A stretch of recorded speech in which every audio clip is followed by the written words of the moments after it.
Et Chou Papi, c'est bien qu'il vive ça. C'est bien qu'il vive ça parce que là où il est dans sa cellule, là, où les moustiques vont commencer à le piquer, tout ça, il va comprendre qu'il y a des frères qui sont aujourd'hui privés de leur pays, qui sont en exil, qui sont dehors, qui dénoncent ça matin, midi, soir. Oui, Chou Papi, parce que tu seras seul. Tes amis ne vont pas t'aider. Que ce soit les fils du noble, les Sissi, les gens, ils ne vont même pas faire vidéo parce qu'ils ne peuvent pas toucher les dieux. Les dieux Alassane Dramane Ouattara. Oui, il s'appelle maintenant Alassane Dramane Ouattara. Parce qu'on nous a dit, si tu l'appelles Alassane Dramane Ouattara, le nom Dramane, ce n'est pas son nom, donc appelle Alassane Ouattara. C'est comme ça que le jeune allait faire commentaire, il dit, ah, si je parle d'Alassane Ouattara, on va mettre en prison. Attends, j'allais parler un peu de Dramane là-bas. Il a parlé de Dramane, ça l'a rattrapé. Aujourd'hui, il est là-bas. La liberté d'expression n'existe pas en Côte d'Ivoire.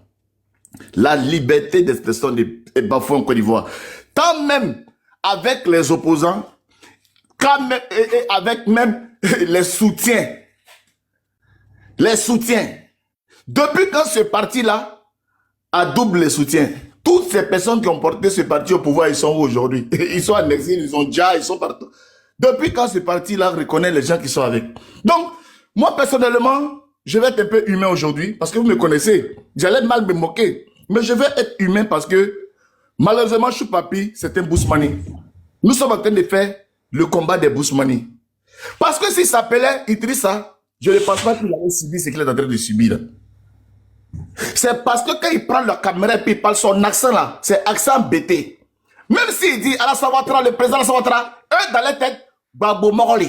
Donc tant que c'est un gars comme ça là, on n'a qu'à l'amener même pour lui, ce n'est pas leur problème. Il faut que vous réveillez les Ivoiriens.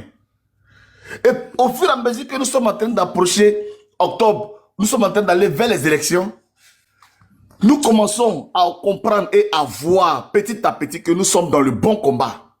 Ceux qui n'ont pas encore rejoint la lutte là, venez rejoindre la lutte. Ceux qui n'ont pas encore pris leur bâton de pèlerin, prenez votre bâton de pèlerin parce que ce combat, c'est notre combat. Chou Papi, là, c'est un petit Ivoirien. Chou Papi est venu dénoncer quelqu'un que le pouvoir a adopté. Le pouvoir est tuteur de cette personne-là. Raison pour laquelle le monsieur est escorté même dans le camion même du CB. Parce que c'est un allô qui est quitté d'en haut.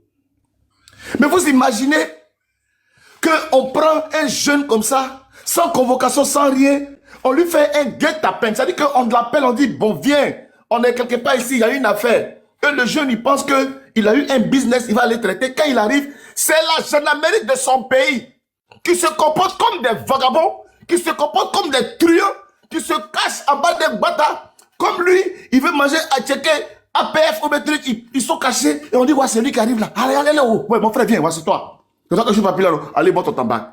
Ça, c'est du banditisme. Et ce banditisme-là existe sous quel mandat? Sous le mandat du président Alassane Ouattara. C'est une honte. En Côte d'Ivoire, on ne peut pas simplement faire une procédure normale.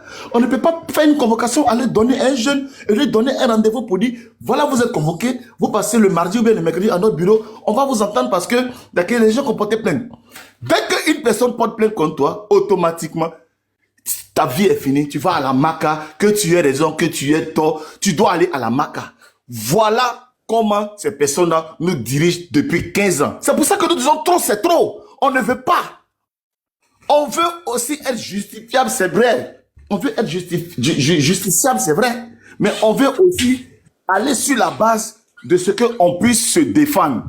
Mais il ne peut pas se défendre parce que c'est un fils de pauvre. Il ne peut pas se défendre parce que quand il parle son français là, ça sonne bêté. Et là, c'est ça qui est la vérité. Sinon, il n'a même pas dit le nom du gars. Il a dit quoi de mal?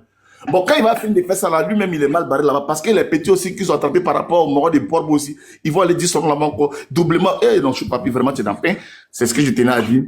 Je vous remercie pour l'instant.